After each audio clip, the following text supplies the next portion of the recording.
back! Welcome! Welcome to 2013 and to our special weekend Hamisode. Weekend Hamisode. So this week on HamHands, we got the special opportunity to interview the cast of LunaSea Theatre Company's production Estate, which was written by Hannah Rittner, who's 23 and a local playwright, so that is awesome. And it opens on Sunday the 6th for the Pay What You Can. Yeah, and it runs all week. Estate is a reimagining of Chekhov's well-known play, The Cherry Orchard, and it is set in the Annapolis Valley on a family estate/artist colony. Estate features an all-star local cast, and it was the first place winner in Neptune's Open Spaces contest. And so we wanted to get the chance to promote the show. So yeah, we got together with the cast just the other day, and we have an interview for you. And here it is! Hello.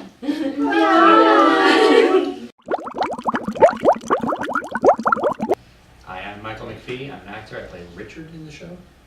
Hi, I'm Alexis and I play Penelope. I'm Robin and I play Gita. I'm Mary-Colin and I'm the director. I'm Maura Lee and I play Georgia. Who are you? I'm Martha and I play Sylvia, and I'm also one of the LunaSea producers, and this is in the shape of a moon. It's because Mary-Colin took a bite out of it.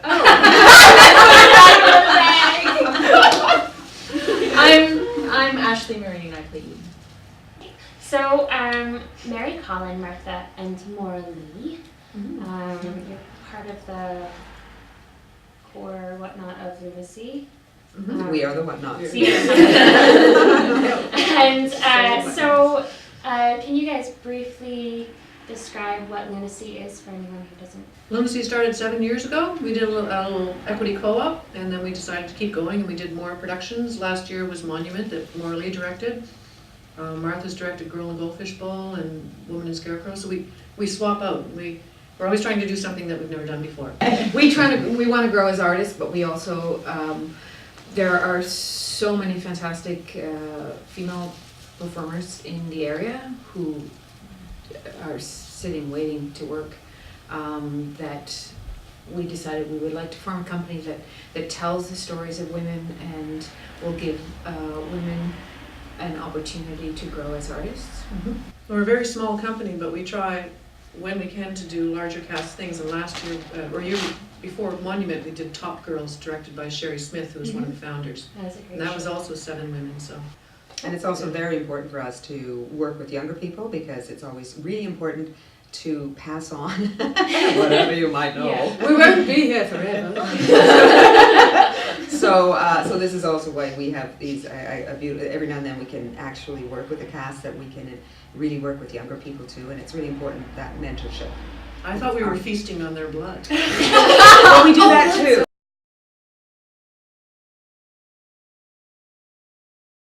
Mary-Colin, you've described Estate as a radical reimagining of Chekhov's The Cherry Orchard. What differences can we look forward to between the two shows? It's more of a response to the themes that Chekhov was using. Like, Chekhov wrote The Cherry Orchard before the Russian Revolution and 25 million people dead happened, right? So he didn't know, except perhaps on an intuitive, less conscious level, that was coming. Yeah. But we feel like, well, we do know there's an environmental catastrophe coming. So we're in the shadow of something else. It's quite different from him. So his was a social catastrophe coming. Ours is, well, it's going to be social because it's an environmental catastrophe. So Hannah's resituated it. We put it in the Annapolis Valley, which is agrarian and has an apple orchard, not a cherry orchard. And because we are the company we are, there's Richard, who's analogous to Polkin in the original, who is surrounded by these 7 wormy dervish women, and the characters have been they've been reimagined, and they've actually become composites, and some qualities have transferred.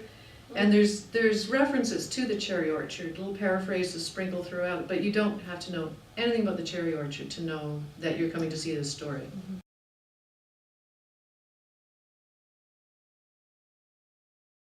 What is the significance of the apple in the show? Is there one specifically, or we noticed one of the characters is named Eden, and we were thinking Garden of Eden, the apple. We didn't know if that was intentional or. Want to talk about you? I'm honestly not sure the significance of her being named Eden, other than the fact that I suppose she's the one who kind of is willing to take the first step out and away, I guess.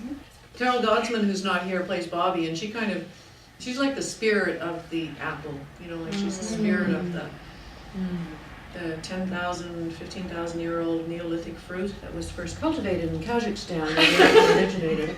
You should really Google apple, because it's kind of wild. Can someone tell us about the open spaces contest? Well, Neptune very, very generously offered 3 small independent theatre companies 1 week in the studio theatre for this year, this coming year. And so a number of companies applied. It was juried. 3 were chosen. We got the spot where everything is paid. So the grand prize. The grand prize, yes. So it was really, really, really, it made this production possible, to be honest.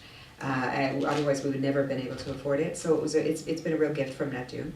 So we are one of the 3 companies. The other 2 are, I believe, Zupa and Final Essayist. And then I believe they are actually offering it for next year as well, because presumably it has been a success this year, although we'll see, because none of them are performed yet, but we're coming. And yeah, It will be a success. Yes. But it is a real gift from the bigger theatre to the smaller theatres. Yeah. Being the only man in the cast, how has it been working with this Femme power. Yeah.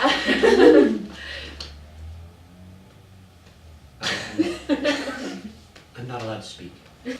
It's been really nice. It's fun. I like everybody. I know everybody that's involved. Robin's the only person I met through here, and she's been pretty great. It's the opposite. I remember I did A Few Good Men at Neptune, and that was basically like 20 men on stage and then 1 lady, and that was horrible for her.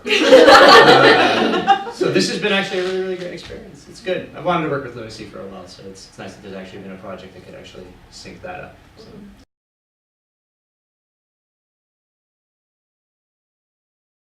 In 1 word, you each get 1 word. Describe a state. Change. I'll embroider and say transformation. Cinnamon. Surprising. Haunted. Spectacle. Sex. That'll get them there. What drew you to the show, and what would draw audiences to the show? So what drew, well, I mean, it's largely the project, just in general. Like I said, working with LunaSea was a big thing. I like the character that I'm playing. Like right in the auditions, you can kind of tell that it's like, my character has depth to it. He's not the obvious choice. He is caring, he is somewhat sensitive, even though he's somewhat insensitive. So it's, for me, that was kind of what drew me to it. Oh, I was involved in one of the first readings of it, or maybe it was just in September anyway. There was a reading of it that we did, and this particular character is so raw and so it comes from such a could be stereotypical place, and yet is just running up against life at every corner, and I just never have an opportunity to really play those characters. And that was immediate. It was an immediate connection with what her metamorphosis is, and as a person. The same as Michael. We're just working with LunaSea just feels like a gift, really. It's amazing. And of course working with Morley and Alexis, who taught me a couple years ago, so that's also a gift. But the character as well is going through a big change, and personally speaking, I'm also going through a big change. And I, had the feeling that it would almost be therapeutic, one of those roles. So I've been able to put a lot of the stuff that's been happening personally into this, and it's just been great. Well, I was drawn to just the possibility of working at all. There are some pretty fantastic performances and a lot of really good writing. You know, this is the first time people will be able to, I think, see a Hannah Rittner production. I was one of the kind of initiators of the idea. We came up with this idea of reworking the Cherry Orchard and setting it in Nova Scotia, and then we commissioned Hannah to write the play. And what drew me to that is just the reimagining of a classic. And you know, as an actor, you always want the chance to do Chekhov, and you very, very rarely get the chance to do Chekhov. But this lands in a lot of different ways. Just the mentoring of a young artist. Mary-Colin has worked very closely with Hannah, and as a dramaturg on the play, that process has been amazing. And I think for the audience that is one of the things that will be really interesting for them, is to see reimagining of a play that is a classic, and having it be placed in Nova Scotia a few years in the future, and our envisioning of what that is, or Hannah's envisioning of what that is. I think it's fascinating. Well, last spring, we did Bone Boy, my partner Kristen and I, and the only thing I promised people was they have never seen a play like this, and I'm making the same promise about Estate. So that's what the audience will get. No, and Bone Boy was fantastic. So. But yeah, this is so fresh. It's, despite the fact that it's reimagining Chekhov, it's really taking it into territories that I haven't seen a play like this ever. So that's what I'm promising. You get a jump into that. The play, again, the reimagining of a classic, making it as fresh and interesting, and the team that Mary-Colin has brought together, the actors that were all here, is incredibly creative. It's been one of the most beautiful, easy, loving, creative projects. Really, and then all the designers and all the elements, so that the spectacle that hopefully this little tiny small poor theater company can throw out on stage with all of these elements is pretty ambitious for us.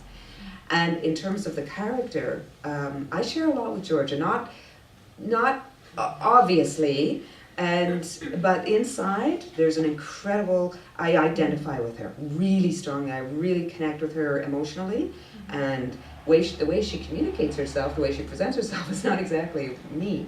But I love the freedom to be her! And it's such a gift to be able to work on a production that is this, which is a true full-length play.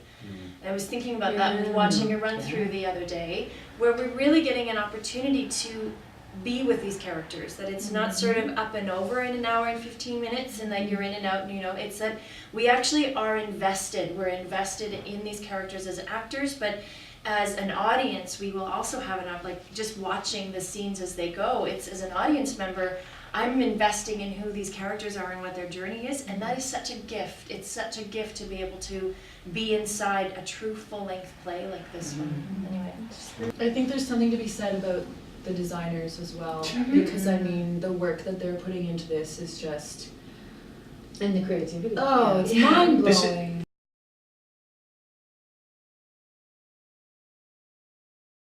Can someone tell us a rehearsal anecdote? Very early on in rehearsal, this little tiny room of the living room, we had all the actors in, we had a number of designers, and I just kept thinking, oh, if only somebody had a camera and was just spinning around the room, because on one corner we had a whole design team going and talking about costumes, and in another corner we were having, you know, some projections and some design work and our dancer working, and then in another corner we had all these drums and percussive instruments, and we had a drummer here, Bruce Vickery, yeah. And so the actors were working on drumming. So in this little tiny space, within the space of 20 minutes, we had all of these incredible creative elements being worked and massaged and played with and laughed about, and it was so wonderful. The molecules in the room were just vibrating. Our last thing we're going to do, and we're going to get out of the way. Yeah, we're going to ask you guys to, in 10 seconds, make a tableau of a state.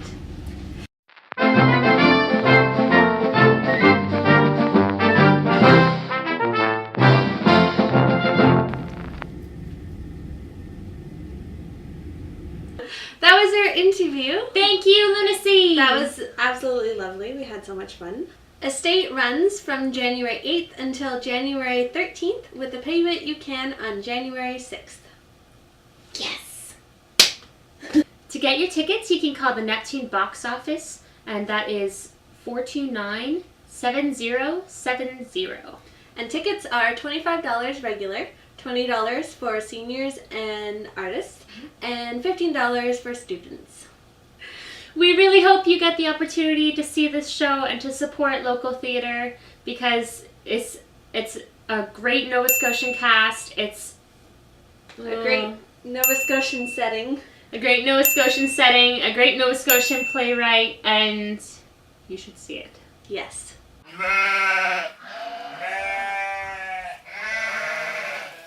And so next for HamHands, it's a new year.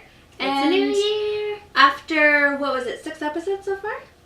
Something episodes. 6 episodes so far. We have some ideas and changes that we are looking forward to making to our formatting. Mhm. But if anyone has any ideas or suggestions for us, please feel free to share. You can email us at hamhandshfx@gmail.com, or you can leave a comment on our Facebook page or on our Twitter. Do it. Yay! So that's all for this weekend, but we will be resuming regular episodes on Wednesday next week. Wednesday. See you then. See ya. Bye.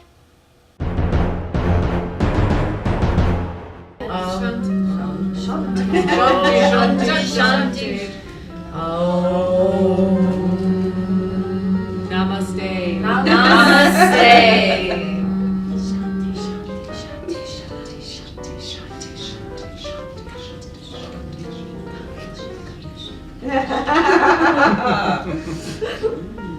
We can do this for hours. Yeah, we could.